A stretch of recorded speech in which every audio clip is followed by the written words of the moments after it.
Dear students, so far we discussed in the chapter from trade to territory about Battle of Buxar and Battle of Palasi.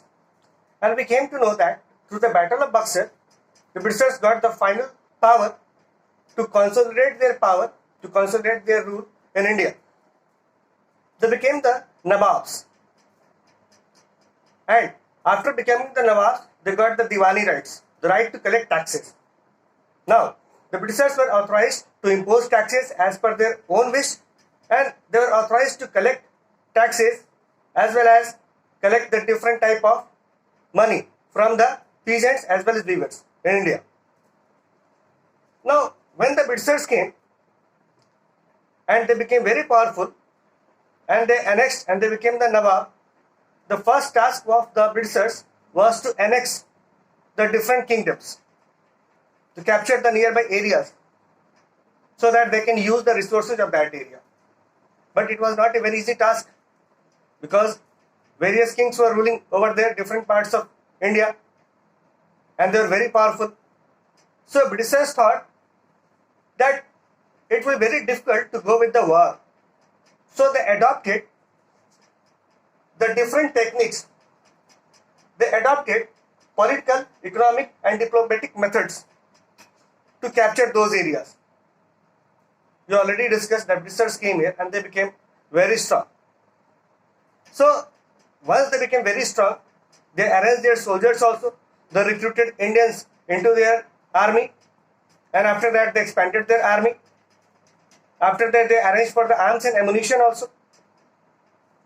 And they followed the policy of annexation to capture the nearby areas or to put them under control. And for that they used political, economic and diplomatic methods like here doctrine of lapse, subsidiary alliance. Similarly, capturing of kingdoms on the basis of misgovernance like Awadh was captured. So we have to understand these methods, economic, diplomatic methods were used to capture the different parts of India, or the parts of India that was under the different kings, that was being ruled by different kings. So Britishers, they decided not to go with the war directly, but to go with the different methods, different diplomatic methods like doctrine of lapse and subsidiary alliance. Now, what was the doctrine of lapse and what was the subsidiary alliance? We are going to discuss one by one. Through the diplomatic method, the doctrine of lapse, the Britishers declared that if any king will die without the successor, then his kingdom will become the part of British Empire or will become the part of Britishers. But many kings heard this and they adopted their son, they adopted their cousin as the next successor. But Britishers told clearly no, adopted son will not be considered as the next successor. So this is how they captured the different parts of India. We all know about the Jhansi, Satara, Nagpur. So these were covered, these were captured by using the diplomatic technique that was the doctrine of lapse. So you have to understand that Britishers were very clever. They wanted to give some justification for their action. And that is why they covered the different parts of India. They captured the different parts of India under different names.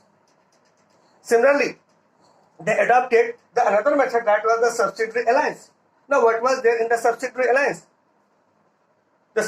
As per the subsidiary alliance, if some king is going to sign the alliance or agreement, as per that agreement, the king was not allowed to keep his own individual army. Then how the kingdom will exist without the army? In that case, it was decided through the agreement that in that case, the company, East India Company, will provide the army. It will protect the particular king from outside attack. But the condition is that the king will have to maintain the expenses of the army of the East India Company. So this is how the Britishers were serving their dual purpose. First, they were keeping strict vigilance over that kingdom by appointing their residents. They were merely agent of Britishers. And second thing, they were free from the maintenance of their army. It means maintenance of the army was under the hand of now king. King was maintaining their army free of cost. So this is how Britishers played very different techniques to capture the different parts of India. And if any king was going to violate the substitute alliance, then his kingdom became the part of British East India Company. Similarly, many kingdoms were captured by using the different methods, by giving the different justification. Like Awadh was captured. And what was the justification? The justification was that because governance was not working there properly, so it was captured. So on the basis of misgovernance, the Awadh was captured. So we found that different parts of India got annexed by Britishers, not only through war, but through different techniques, different methods, and that method was political, economic, as well as diplomatic. So you have to understand this concept very carefully, because on the basis of that, we will discuss about Tipu Sultan. On the basis of that, we will discuss about the Jhansi. On the basis of those techniques or those methods, we will discuss about Marathas. So up to this, it should be clear in your mind that initially that the Britishers came and they adopted the annexation. They adopted the method